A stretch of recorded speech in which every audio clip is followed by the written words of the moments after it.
ব্যস্ত রান্নাঘরের কথা ভাবা যাক, হ্যাঁ, যেখানে অনেক শেফ একসঙ্গে কাজ করছেন, কেউ সবজি কাটছেন, কেউ মশলা তৈরি করছেন। কম্পিউটারও কিন্তু অনেকটা এইরকমই, একসঙ্গে অনেক কাজ সামলায়। একদম। আজকের আলোচনায় আমরা ঠিক এই ব্যাপারটার গভীরে যাব। মানে অপারেটিং সিস্টেম কিভাবে এই প্রসেস ম্যানেজমেন্ট আর কনকারেন্সি কন্ট্রোল করে। আমরা সিলভার শ্যাডস আর ডাইটেলের মতো বইগুলো দেখেছি। হ্যাঁ, আমাদের লক্ষ্য থাকবে এই জটিল জিনিসগুলোকে সহজ করে বলা, কিছু বাস্তব জীবনের উদাহরণ দিয়ে, যাতে কম্পিউটারের ভেতরের এই বিশাল কর্মযজ্ঞটা বোঝা যায়, বিশেষ করে সিএসই ছাত্রছাত্রীদের জন্য। ঠিক, তাহলে শুরু করা যাক প্রসেস আর থ্রেড দিয়ে। প্রসেস মানে তো সোজা কথায় কম্পিউটারে চালু থাকা কোনো প্রোগ্রাম, তাই না? যেমন ওয়েব ব্রাউজার বা কোড এডিটর। হ্যাঁ, ঠিক তাই। আর প্রত্যেকটা প্রসেসের নিজস্ব একটা জগৎ থাকে, মানে অ্যাড্রেস স্পেস, অনেকটা শেফের নিজের রেসিপি আর তার কাজের জায়গার মতো। আচ্ছা। আর এই প্রসেসের কিন্তু নানা অবস্থা বা স্টেট থাকে। যেমন রানিং, মানে যখন সে সিপিইউ ব্যবহার করছে। রেডি, মানে তৈরি কিন্তু সিপিইউ খালি নেই। অথবা ব্লকড, মানে কোনো কিছুর জন্য অপেক্ষা করছে। একদম। যেমন ধরুন ডেটা পড়া শেষ হওয়ার অপেক্ষা। অপারেটিং সিস্টেম প্রত্যেক প্রসেসের জন্য একটা খাতা রাখে, প্রসেস কন্ট্রোল ব্লক বা পিসিবি।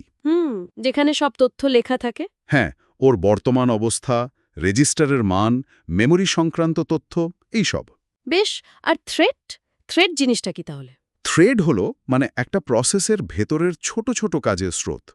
ভাবুন একই রেসিপির মানে প্রসেসের বিভিন্ন অংশ, যেমন কাটা, মেশানো, এগুলো যদি একাধিক সহকারী শেফ থ্রেড একই রান্নাঘরে অ্যাড্রেস স্পেস ভাগ করে তাহলে কাজটা তাড়াতাড়ি হবে। ও আচ্ছা, মানে একই প্রসেসের মধ্যে অনেকগুলো কাজ একসাথে হচ্ছে। হ্যাঁ, আর তারা নিজেদের মধ্যে ডেটা শেয়ারও করতে পারে সহজে, কারণ ওরা একই অ্যাড্রেস স্পেসে থাকে। ইউজার লেভেল থ্রেড আছে, কার্নেল লেভেল থ্রেডও আছে। তাহলে প্রসেস আর থ্রেডের মূল পার্থক্যটা কি দাঁড়ালো? থ্রেড হলো প্রসেসের অংশ, ওরা রিসোর্স শেয়ার করে, কিন্তু প্রসেসগুলো সাধারণত ইন্ডিপেন্ডেন্ট বা স্বাধীন থাকে, নিজেদের আলাদা মেমোরি স্পেস নিয়ে। বোঝা গেল। আচ্ছা, এত যে প্রসেস আর থ্রেড তৈরি থাকে, অপারেটিং সিস্টেম এদের মধ্যে কাকে কখন সিপিইউ দেবে সেটা কিভাবে ঠিক করে? এটাই কি সিপিইউ শিডিউলিং? একদম ঠিক, এটাই সিপিইউ শিডিউলিং। অনেকটা ওই রান্নাঘরের ম্যানেজারের মতো, কে কখন মূল স্টোভটা পাতে। দুরকম হতে পারে শিডিউলিং। প্রিএমটিভ, মানে চলন্ত কাজ থামিয়ে অন্য জরুরি কাজকে সুযোগ দেওয়া। ঠিক। আর নন প্রিএমটিভ, মানে কাজ শেষ না হওয়া পর্যন্ত সিপিইউ ছাড়ে না। অ্যালগরিদমও অনেক আছে, যেমন এফসিএফএস। ফার্স্ট কাম ফার্স্ট সার্ভড, যে আগে আসবে সে আগে পাবে। হ্যাঁ, এসজেএফ আছে, মানে shortest job first. Round robin আছে, যেখানে সবাই একটু একটু করে সময় পায়। প্রায়োরিটি শিডিউলিংও আছে, গুরুত্ব অনুযায়ী। এই রাউন্ড রবিন শিডিউলিং ছোট প্রসেসগুলোর দ্রুত রেসপন্স কিভাবে নিশ্চিত করে? দেখুন, রাউন্ড রবিন প্রত্যেককে একটা নির্দিষ্ট টাইম স্লাইস দেয়। ওই সময়ের মধ্যে কাজ না হলে তাকে লাইনের পিছনে যেতে হয়। ও, ফলে ছোট কাজগুলো বা যেগুলোতে ইউজার ইন্টারাকশন দরকার সেগুলো তাড়াতাড়ি রেসপন্স পায়, আটকে থাকে না।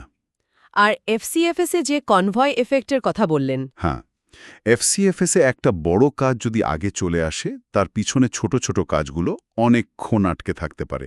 এটাই কনভয় এফেক্ট। তবে রিয়েল টাইম সিস্টেমে কিন্তু ডেডলাইন মানাটাই আসল। আচ্ছা, বেশ। এবার ভাবি, এই যে আলাদা প্রসেসগুলো চলছে, ওরা নিজেদের মধ্যে কথা বলে কিভাবে? মানে ডেটা চালাচালি? সেটার জন্য আছে ইন্টার প্রসেস কমিউনিকেশন বা আইপিসি।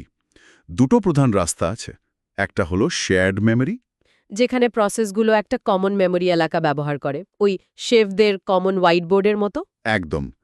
আর দ্বিতীয়টা হলো মেসেজ পাসিং, যেখানে প্রসেসগুলো একে অপরকে মেসেজ বা বার্তা পাঠায়, মানে চিরকুট চালাচালির মতো। পাইপস হলো মেসেজ পাসিংয়ের একটা কমন উদাহরণ।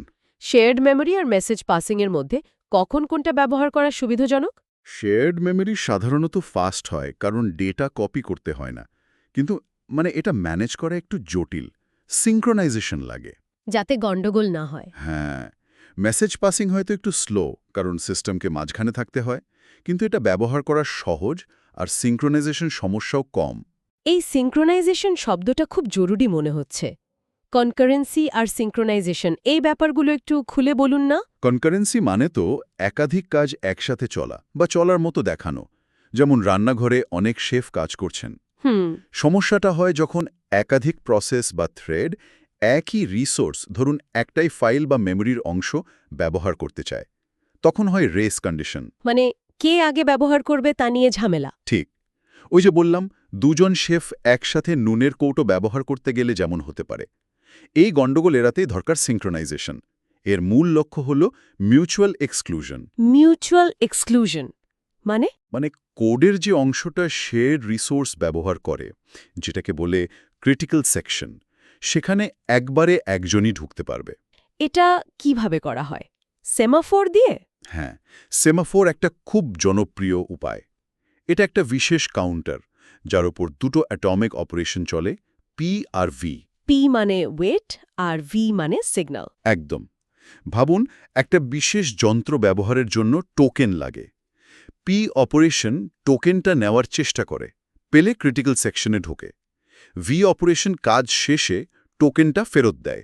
সেমাফোর কিভাবে মিউচুয়াল এক্সক্লুশন নিশ্চিত করতে সাহায্য করে? সেমাফোরের মান যদি ১ হয়, বাইনারি সেমাফোর বা মিউটেক্স, তাহলে পি অপারেশন সফল হলে মান 0 হয়ে যায়, অন্য কেউ আর ঢুকতে পারে না। কাজ শেষে ভি অপারেশন মান আবার ১ করে দেয়, তখন অন্য কেউ ঢুকতে পারে। আচ্ছা, আচ্ছা। হার্ডওয়্যার সাপোর্ট বা অন্য উপায়ও আছে বলছিলেন। হ্যাঁ, টেস্ট অ্যান্ড সেটের মতো হার্ডওয়্যার ইনস্ট্রাকশন আছে, বা ডেকার্স অ্যালগরিদমের মতো সফটওয়্যার উপায়ও আছে। মনিটরস আরেকটা হাই লেভেল সিঙ্ক্রোনাইজেশন টুল। এগুলো বুঝতে সাহায্য করে। হ্যাঁ, যেমন রিডার রাইটার সমস্যা বা ডাইনিং ফিলোসফার্স সমস্যা, এগুলো সিঙ্ক্রোনাইজেশনের জটিলতাগুলো বুঝতে খুব সাহায্য করে। ডাইনিং ফিলসফার্স, এটা কি ডেডলকের সাথে সম্পর্কিত? ডেডলক মানে তো কাজ একদম আটকে যাওয়া, তাই না? হ্যাঁ, ডেডলক, ঠিক তাই। মানে দুই বা তার বেশি প্রসেস একে অপরের জন্য অপেক্ষা করতে করতে আটকে গেছে, কেউই এগোতে পারছে না। ওই শেফের উদাহরণের মতো, একজনের লবণ দরকার, অন্যের মরিচ, কিন্তু কেউ নিজেরটা ছাড়ছে না। ঠিক ধরেছেন। ডেডলক হওয়ার জন্য 4টে শর্ত লাগে: mutual exclusion, hold and wait, no preemption আর সার্কুলার ওয়েট। বাপরে, এগুলো আটকানোর উপায় কি? 3টে প্রধান স্ট্র্যাটেজি আছে।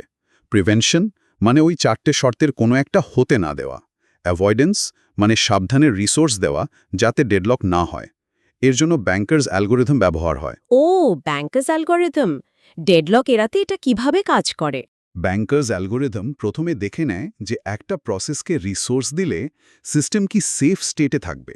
মানে এমন কোনো অবস্থা হবে না তো যেখান থেকে কোনো প্রসেসই আর নিজের কাজ শেষ করতে পারবে না। সেফ থাকলেই রিসোর্স দেয়। আর তৃতীয় উপায়?